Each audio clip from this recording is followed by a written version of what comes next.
കേരളത്തിൽ കാലങ്ങളായി ചർച്ച ചെയ്യുന്ന പ്രശ്നമാണ് ഗതാഗത ക്ലേശം. നല്ല റോഡുകൾ വേണമെന്ന് പരിഹാരമാർഗത്തിൽ എല്ലാ കാലവും ഈ ചർച്ച തുടരുന്നു. റോഡ് വികസനത്തെക്കുറിച്ച് ആലോചിക്കുമ്പോൾ തന്നെ തുടങ്ങും വാദങ്ങൾ. ചുരുക്കത്തിൽ ദേശീയപാതാ വികസനം വിവാദങ്ങളിൽ കുരുങ്ങി അനന്തമായി നീളുകയാണ്. എന്താണ് നമ്മളുടെ ദേശീയപാതകളുടെ പ്രശ്നം? എന്താണ് പരിഹാരം? ന്യൂസ് 18 പരമ്പര തുടങ്ങുന്നു. വേണം റോഡ് വികസനം.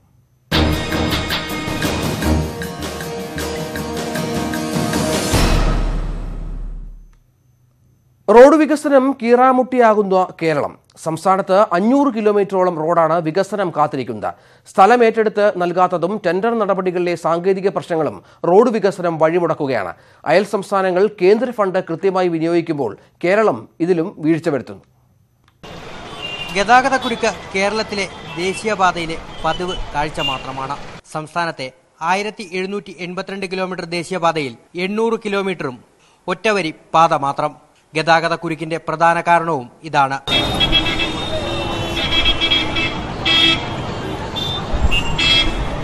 കാസർഗോഡ് മുതൽ തിരുവനന്തപുരം വരെ 600 കിലോമീറ്ററിലധികം വരുന്ന ദേശീയപാതാ വികസനത്തിന് കേന്ദ്രം ഭാരത് മാല പദ്ധതി പ്രകാരം ഫണ്ട് മാറ്റിവച്ചിട്ട് 2 വർഷം കഴിഞ്ഞു. പക്ഷേ ഇവിടെ നിർമ്മാണം ഇനിയും തുടങ്ങിയിട്ടില്ല.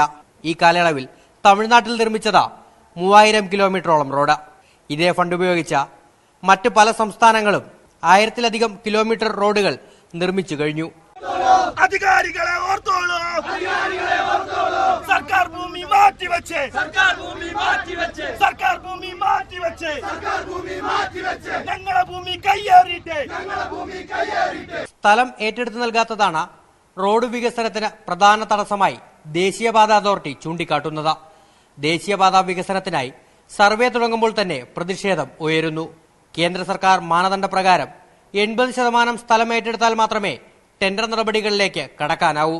ഉയർന്ന നഷ്ടപരിഹാര തുകയുടെ വിതരണത്തിനും കേന്ദ്ര മാനദണ്ഡങ്ങൾ എതിരാണ്. ഇതും സംസ്ഥാനത്തിന് തിരിച്ചടിയാകുന്നു. 2018 സെപ്റ്റംബറിന് മുൻപ് സ്ഥലം ഏറ്റെടുത്ത് നൽകണമെന്നാണ് കേന്ദ്രത്തിന്റെ അന്ത്യശാസനം.